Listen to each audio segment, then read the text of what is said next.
Hello dear student, स्वागत है आपका फिर से अपने यूट्यूब चैनल पे। आज हम स्टार्ट कर रहे हैं। आपको ये हिस्ट्री का पार्ट 1 वीडियो होगा बौद्ध धर्म से रिलेटेड। आज हम आपको वैकल्पिक प्रश्न यानी ऑब्जेक्टिव क्वेश्चंस आपको करवाएंगे। ठीक है, जितना भी आपको लगभग ये पार्ट 1 होगा 150 क्वेश्चन के आसपास आएगा, जिसमें आज आपको 50 क्वेश्चंस करवाएंगे इससे। चलिए तो स्टार्ट करते हैं आज का सेशन। पहला क्वेश्चन है, निम्नलिखित युग्मों पर विचार कीजिए। ठीक है, बुद्ध के देवतारोपण, बौद्धित्व के पथ पर चलना और मूर्ति उपासना तथा अनुष्ठान। कहता है उपयुक्त में से कौन सा विशेषता महायान मत की है, तो वो आपको कहना है। ठीक है, इसका जो आपका राइट आंसर होगा, बुद्ध को देवता के रूप में मानता था, ये भी सही है। बौद्धित्व के पथ पर चलना, बुद्ध धर्म के कहने पर चलना और मूर्ति और अनुष्ठान पे विश्वास रखना, ये आपको तीनों हैं। याद रखिएगा, तीनों विशेषता महायान शाखा जो था बौद्ध धर्म का उसका था, यानी ऑप्शन नंबर डी आपका राइट आंसर हो जाएगा।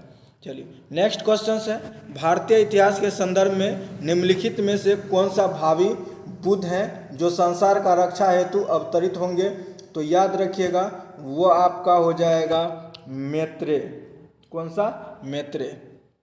चलिए नेक्स्ट क्वेश्चन देखते हैं, गौतम बुद्ध का जन्म कब हुआ, तो याद रखिएगा आप लोग 563 ईसा पूर्व में इसका जन्म हुआ था।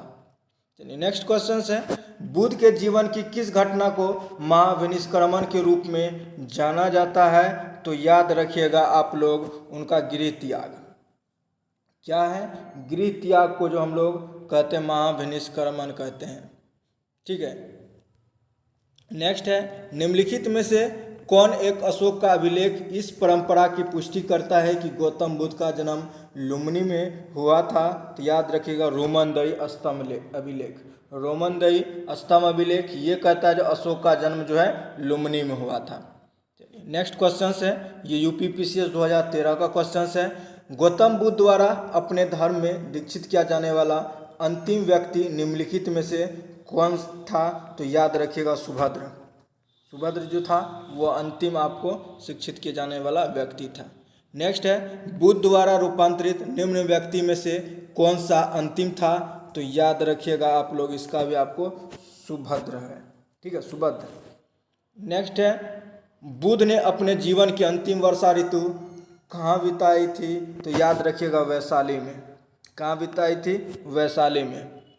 नेक्स्ट क्वेश्चन है, निम्नलिखित में से कौन सा एक बुद्ध मत में निर्माण की अवधारणा की सर्वश्रेष्ठ व्याख्या करता है, तो याद रखिएगा तृष्णा रूपी अग्नि का शासन, अग्नि शासक, या ऑप्शन नंबर ए आपका राइट आंसर है। नेक्स्ट है, निम्नलिखित में से किस राजा एक अभिलेख से सूचना मिलती है कि शाक्यमुनि बुद्ध का जन्म लुम्बिनी में हुआ था, तो इसका आंसर हो जाएगा अशोक। अशोक का अभिलेख था जिसमें से मिलता है शाक्यमुनि का जन्म आपको कहाँ हुआ था? लुम्बिनी में हुआ था, अशोक का अभिलेख। नेक्स्ट है, अलार कलाम कौन थे, तो याद रखिएगा अलार कलाम आपको बुद्ध के गुरु थे। कौन थे? बुद्ध भगवान के गुरु थे। ये यूपीपीसीएस 2010 का क्वेश्चन है, प्री का। नेक्स्ट देखते हैं, निम्नलिखित में से किस राजवंश के अभिलेख से इस परंपरा का समर्थन होता है कि लुम्बिनी शाक्यमुनि बुद्ध का जन्म स्थान था, तो याद रखिएगा आप लोग मौर्य वंश। कौन सा? मौर्य वंश। नेक्स्ट है आपका, गौतम बुद्ध की माँ किस वंश की से संबंधित थी, तो याद रखिएगा कोलिय वंश से। किस वंश से? कोलिय वंश से। यूपीपीसीएस मेंस एग्जाम में पूछा गया 2008 का ये क्वेश्चन है। नेक्स्ट है आप लोग के लिए, महात्मा बुद्ध का महापरिनिर्वाण कहाँ हुआ था, यानी आपको उसका मृत्यु कहाँ हुआ था, महापरिनिर्वाण, तो वो आप लोग याद रखिएगा कुशीनगर में। यह आपको सबसे इम्पोर्टेंट क्वेश्चन है। ये 47वां बीपीएससी जो परीक्षा हुआ था प्रीलिम्स 2005 में पूछा गया, और यूपीपीसीएस 2011 और 55वीं और 53वीं में पूछा गया था 2011 बिहार बीपीएससी में। ठीक है, नेक्स्ट क्वेश्चन है, गौतम बुद्ध का महापरिनिर्वाण किस राज्य में हुआ था, याद रखिएगा आप लोग मल्ल राज्य में हुआ था। यहाँ पे हुआ था? मल्ल राज्य में हुआ था। नेक्स्ट है आपका, महात्मा बुद्ध का महापरिनिर्वाण किस गणतंत्र में हुआ था, तो मल्लों के 16 का ए नंबर मल्लों के।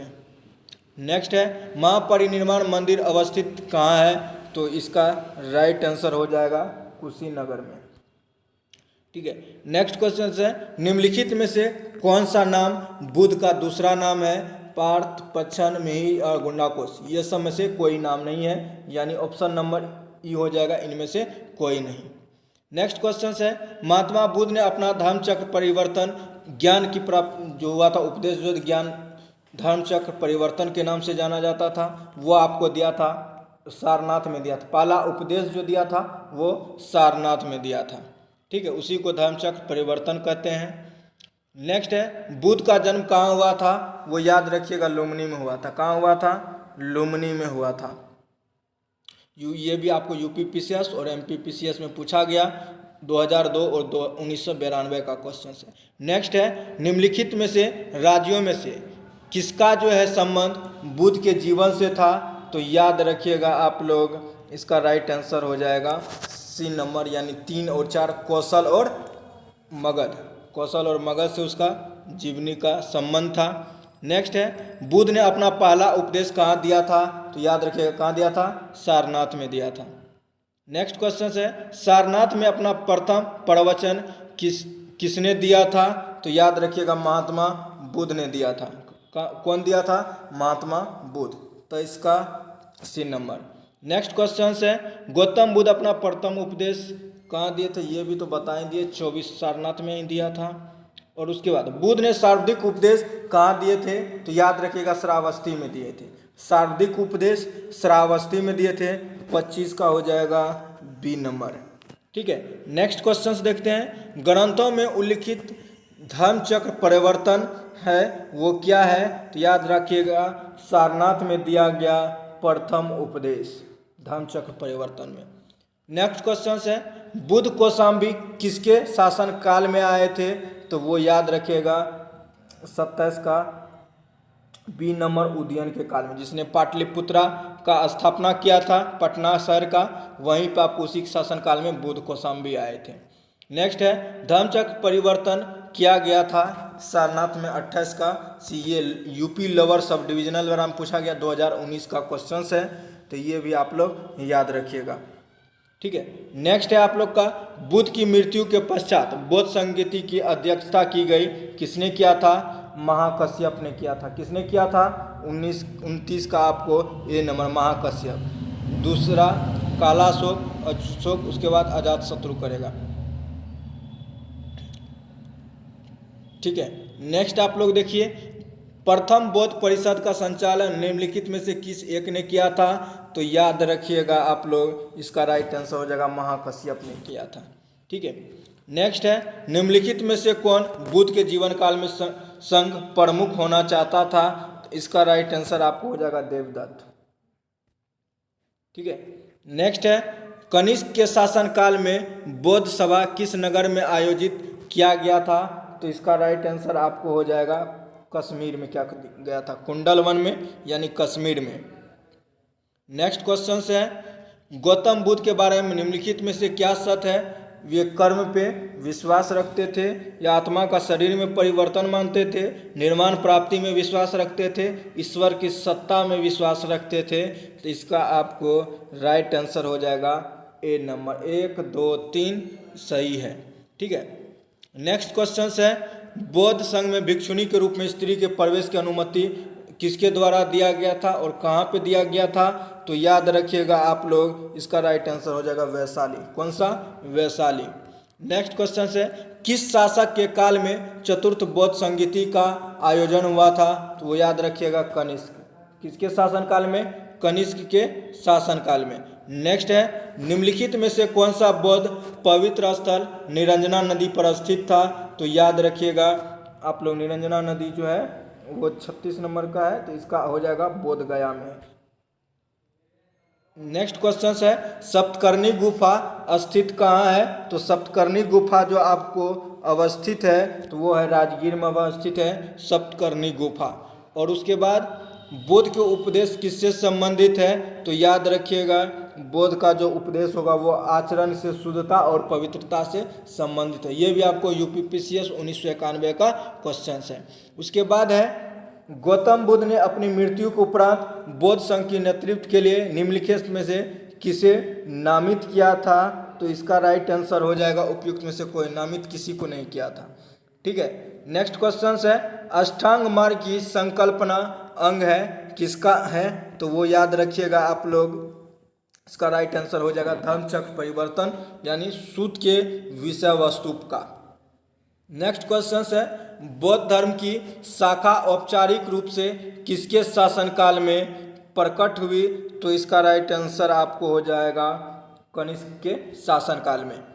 नेक्स्ट क्वेश्चन है कश्मीर में कनिष्क के शासनकाल में जो बौद्ध संगीति आयोजित हुई थी उसकी अध्यक्षता निम्नलिखित में से किसके द्वारा किया गया था? तो याद रखिएगा उस समय कौन थे? वसुमित्र थे, वसुमित्र थे। 42 का हो जाएगा आपका डी नंबर। नेक्स्ट क्वेश्चन है चतुर्थ बौद्ध संगीति परिषद हुई थी किसके शासनकाल में? कनिष्क के शासनकाल में। ये भी यूपीआरओ और एआरओ मेंस 2013 का क्वेश्चन है। नेक्स्ट है निम्नलिखित में से 4 स्थानों में हुई बौद्ध संगीति का सही क्रम दर्शाइए। पहला हो जाएगा राजगीर, उसके बाद वैशाली, पाटलिपुत्रा और कुंडलवन। 2 1 4 3 2 1 4 3 ऑप्शन नंबर डी आपका राइट आंसर हो जाएगा। 44 का डी नंबर। नेक्स्ट क्वेश्चन है द्वितीय बौद्ध संगीति का आयोजन कहाँ हुआ था? तो वो याद रखिएगा वैशाली में हुआ था। कहाँ हुआ था? वैशाली में। नेक्स्ट क्वेश्चन है बुद्ध के जीवन काल में 4 महत्वपूर्ण घटना और उनसे संबंध में 4 स्थानों का उल्लेख कीजिए जो स्तंभ 1 और 2 में दिया गया है। जन्म हुआ था लुम्बिनी में यानी 1 का आपको 3 होगा, और उसके प्रथम वचन जो दिए थे वो सारनाथ में दिए थे यानी 3 का 1 देखिए कहाँ पे है, 3 का 1 आपको 2 गुम है और 1 का 3 किस में है? तो याद रखिएगा आपको ऑप्शन नंबर सी इसका राइट आंसर हो जाएगा। 46 का option number C right answer हो जाएगा। नेक्स्ट क्वेश्चन है भारतीय कला में बुद्ध के जीवन की किस घटना का चित्रण मृग सहित चक्र द्वारा हुआ है? तो इसका राइट आंसर हो जाएगा प्रथम उपदेश। कौन सा? प्रथम उपदेश। नेक्स्ट है सूची 1 और 2 में सुमेलित कीजिए तथा सूचियों के नीचे दिए गए कूट का उत्तर लिखिए। जन्म जो हुआ था वो कमल यानी 1 का 4, 1 का 4 यानी बी और सी में है। त्याग जो है वो आपको क्या कहलाया? ज्ञान की प्राप्त प्रथम वचन, और बी का 2 देखिए, बी का 2 कहाँ पे है? तो बी का 2 आपको ए में है और यानी 4 में। ऑप्शन नंबर इसका डी राइट आंसर हो जाएगा। ठीक है, कौन सा हो जाएगा? 48 का डी नंबर हो जाएगा। ठीक है, चलिए नेक्स्ट क्वेश्चन देखते हैं। निम्नलिखित में से किस नगर में प्रथम बौद्ध तथा आयोजित की गई थी? तो याद रखिएगा राजगीर में किया गया था। उसके बाद नेक्स्ट क्वेश्चन है बुद्ध के बारे में, इसका जो आपका राइट आंसर हो जाएगा वो डी नंबर हो जाएगा। 1 2 3 4। ठीक है, और इसी के साथ ही मिलते हैं आप लोग से नेक्स्ट वीडियो में। तब तक के लिए thank you so much for watching this video.